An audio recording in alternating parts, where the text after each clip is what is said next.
জয় জগন্নাথ, জয় জগন্নাথ সকলকে। এই যে সুন্দর রথটা, এটা আমাদের বাড়ির রথ। এই রথটা কীভাবে আমাদের বাড়িতে থাকে সেদিনকে আমি ভিডিও দিয়েছিলাম। আজ দেখাবো রথটা কীভাবে আমাদের বাড়িতে সাজানো হয়, তারই ভিডিও। এই যে রথটা পাড়া হয়েছে, এখানে ঘোড়া, দড়ি, নানা রকম সরঞ্জাম রাখা হয়েছে। এই যে চূড়োর মাথায় একটা লাঠি লাগিয়ে নেওয়া হচ্ছে, যাতে একটা চক্র লাগানো যায়। পুরীর মন্দিরের মাথায় যে চক্রটা থাকে সেরকম আদলেই আমাদের বাড়িতে রথের মাথায়ও একটা চক্র লাগানো হয়।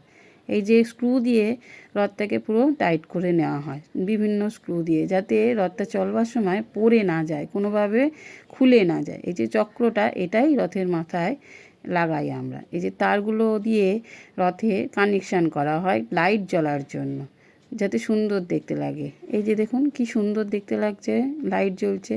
এবার ওপরের দিকটা কানেকশান করা হবে। এই যে লাইট জ্বালানো হচ্ছে, এই লাইটের সিস্টেমটাও আমার হাজব্যান্ড নিজে তৈরি করেছে। রাত্রিবেলা খুবই সুন্দর দেখতে লাগে। এই যে ঘোড়াগুলো, এবার ঘোড়া লাগানো হচ্ছে। দুদিকে দুটো ঘোড়া থাকে। আমাদের রথের ঘোড়ার রং সাদা রঙের হয়।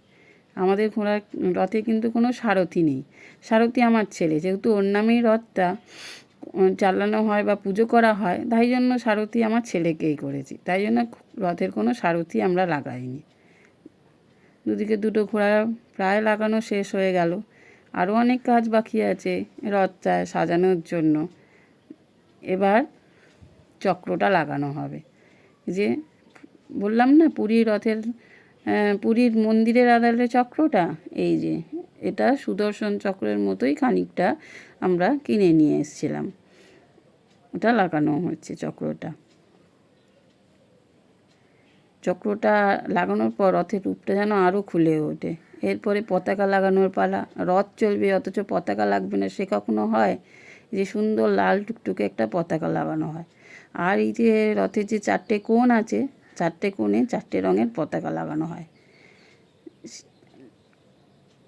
এই যে হলুদ, লাল, সাদা আর কালো, এই 4টে রঙের পতাকা 4টে কোণে লাগানো হয়। কেন, আমাদের তো কাপড়ের রথ নয়, ওই জন্য এই রঙের পতাকাগুলো লাগানো হয়। যেহেতু একটাই রথ, ওই জন্য 4 কোণে 4টে রঙের পতাকা লাগানো হয়। যেহেতু পুরীতে কাপড়ের রথ বলে তাই।